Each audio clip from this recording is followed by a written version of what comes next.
Subscribe to the MTL World at Malworld 1 YouTube channel. Novel, The Primordial Law. Volume 1, Nether Realm of the Dead. Chapter 20, Unquenchable Hatred. 20th of Volume 1. Translator, Shadow Knight AK. Editor, Shadow Knight AK. Shencang finally straightened up after completely bandaging Li Wei's wrist. As she set down the scissors, she said, "I ate her." Qin Ke, standing behind her, was startled. Lately, she'd often heard research team members discussing how their food supplies were dwindling rapidly, and that cannibalism might become a horrifying reality in the future. Shencang turned around and glared at Li Wei, who was sitting calmly and watching her. "All you care about is senior sister Kai," she said with a touch of annoyance. "I'm almost jealous." "Don't worry, she's perfectly safe." Of course, she knew Li Wei hadn't asked casually. He was testing her. So she answered seriously, adding, "None of you have any insight. A few days ago, I noticed Xie Tianshu and Kong Fan meeting frequently. This morning, after the nethercloud dispersed, while you were all studying ancient characters, those two snuck into the kitchen. I didn't dare follow them, and I couldn't be sure what they were up to, but I knew something was wrong. To be safe, I pulled Yutong aside to hide. It's best if nothing happened.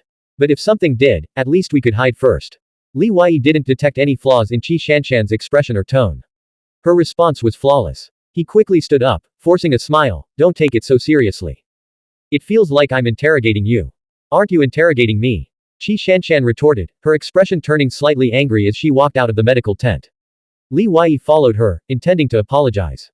After all, she saved half of his life when the bronze ship crashed. And during the earlier confrontation with Laboratory 705, if she hadn't thrown her cross pendant to help, it was hard to say whether he or Han Qin would have died. Suddenly, Shencang turned around, colliding head-on with Li Wei, who had caught up to her. "Ouch!" She cried out, her brow furrowing as she playfully slapped his chest. "Why were you walking so fast? You hurt me. I still need to talk to you. Your senior brother's injuries are severe. His arm and knee bones are shattered, and his blood vessels and nerves are badly damaged. Given the current medical conditions on this ship, you should prepare yourself. Even if he survives, he might be bedridden for life." Even with warm fragrant jade nestled in his arms, and the other person showing no intention of leaving, Li Wei felt no desire to leave. He immediately turned back to the medical tent, channeling the scorching qi flow from the sole of his right foot to his palm, intending to inject it into his senior brother's wound. But as he pressed his hand against the wound, he stopped. The scorching qi flow could only flow through the silver veins. His senior brother had no such veins within his body. Injecting the qi flow would likely cause further harm, like a palm strike landing on his senior brother's chest. Senior brother has also studied the Jade Void Yushu breathing technique. If he wakes up and continues practicing it, perhaps he can cultivate that mysterious scorching qi flow himself. But, with his legs shattered like this, can his soul still generate the scorching qi flow? Li Wei felt a crushing weight on his chest, as if a 1,000-pound boulder were pressing down. A torrent of thoughts flooded his mind, perhaps giving his senior brother black dragon blood might heal his injuries. But remembering Xie Tianshu's monstrous appearance, he couldn't bring himself to make such a decision for his senior brother. Just then, from the bow of the ship, a woman's faint singing drifted through the air. A wide river flows with gentle waves. Fragrant rice blossoms scent the banks. My home lies on the shore. I'm used to the boatman's calls. And the white sails dancing on the waves. Who's singing? Li Wei and Shencang exchanged bewildered glances.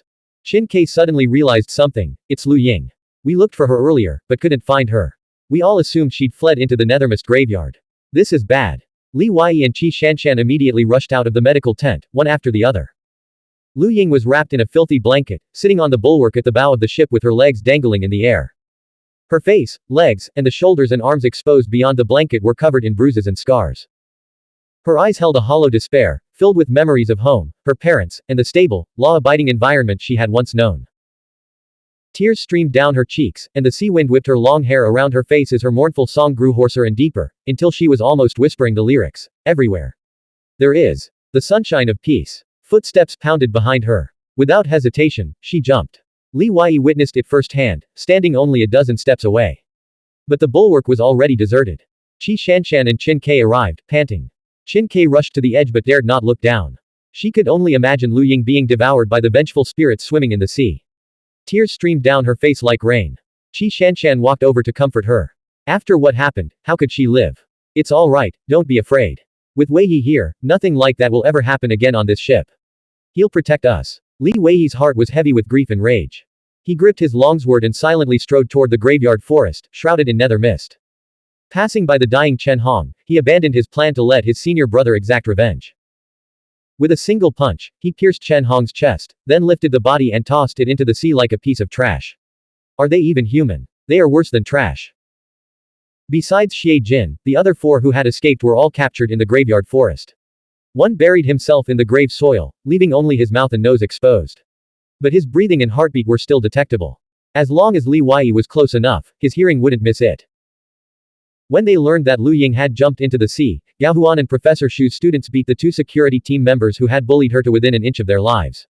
Finally, in a surge of collective fury, they pushed them into the Soul Sea. Faintly, Li Wei heard the sound of a camel bell in the graveyard forest again. He immediately began practicing the Jade Void Yushu breathing technique to clear his mind and regain clarity. A deep sense of confusion arose within him. As for the other 2, they naturally received a severe beating as well. But they weren't thrown into the Soul Sea. Someone suggested using them for experiments. After Xie Tianshu's black dragon-like aberration, though his appearance had become grotesque and terrifying, he had gained genuine extraordinary power. Perhaps he could now live for a century or even several centuries, like the legendary demons of old. Compared to extraordinary power and longevity, what did it matter if he sacrificed his normal human appearance? The strong never worried about their appearance. Li Wei didn't object. He shared Zhao Meng's view. Once a person bears their fangs, they cease to be human. This wasn't a case of a dragon slayer becoming a dragon. It meant that when facing enemies, one couldn't afford to show the slightest mercy or compassion. They wouldn't appreciate it, they would only harbor resentment, waiting for you to weaken before ensuring you had no place to be buried. Moreover, Li Wei wanted to use the black dragon blood in experiments to determine if there was any possibility of saving his senior brother. So much had happened in a single day. After disposing all the bodies, either by burial at sea or proper burial, everyone was utterly exhausted. At first, no one could sleep. They lit a bonfire and huddled together, fearing another outbreak of chaos.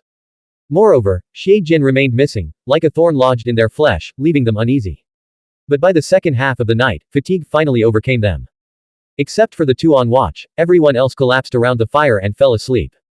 Li Wei wandered alone to the far end of the bronze ship, beneath the carcass of the black dragon.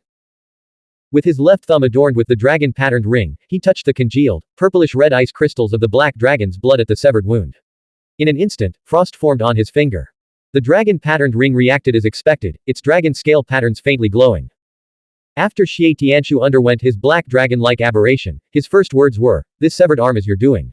Neither the black dragon blood nor the dragon-patterned ring can restore it." At this time, Li Wei already suspected that his ability to transform into a demon through aberration was due to the dragon-patterned ring. That afternoon, the experiments on the 2 research team members confirmed his suspicion. The first member, who wasn't wearing the dragon-patterned ring, drank the black dragon blood. His skin quickly burst open, and he died from excessive blood loss. The second member, wearing the dragon-patterned ring, drank the black dragon blood and survived. When he soaked the ring in his blood, he began to undergo a black dragon-like aberration. Of course, no one dared to let him fully transform into a demon. Just before the transformation was complete, they immediately removed the dragon-patterned ring. The interrupted aberration resulted in an even more gruesome death than the first experiment. His flesh and blood exploded almost entirely. No matter what, this is still a way to save senior brother, Li Wei murmured. The nether mist swirled gently. The vast sea of tombstones and steles before him, illuminated by the distant golden crow's corpse, exuded an eerie stillness. A familiar scent of perfume drifted on the wind. Li Wei's sense of smell, though not as exaggerated as the ghost bear emperor's, was far beyond that of an ordinary person. He knew who was coming. Waiting here meant waiting for her. Li Wei silently hid behind the massive corpse of the black dragon. Gradually, light footsteps approached. A tall, slender figure passed the black dragon's remains and hurried toward the 9-tiered ship tower. Li Wei emerged from the shadows and looked. The familiar, graceful silhouette had already entered the narrow passage between the ship's tower and the bulwark, heading toward the stern. The passage, 10 feet wide, was lined with numerous stone figures of various expressions. The nether mist swirling around them added to the eerie atmosphere, but Qi Shanshan moved through it fearlessly and with ease. On the first level of the ship's tower, all the cabin doors were cast in bronze, over 10 feet tall. Their weight was unimaginable, far beyond human strength to push open. Halfway down the passage, the nether mist gradually dissipated, replaced by a hazy, ethereal immortal radiance. The bronze ship, which had resembled a ghostly vessel of the dead, seemed to transform before his eyes, becoming a celestial jade palace barge. The stern and the bow were now worlds apart. Blank. End of chapter. Subscribe to the MTL World at Malworld 1 YouTube channel.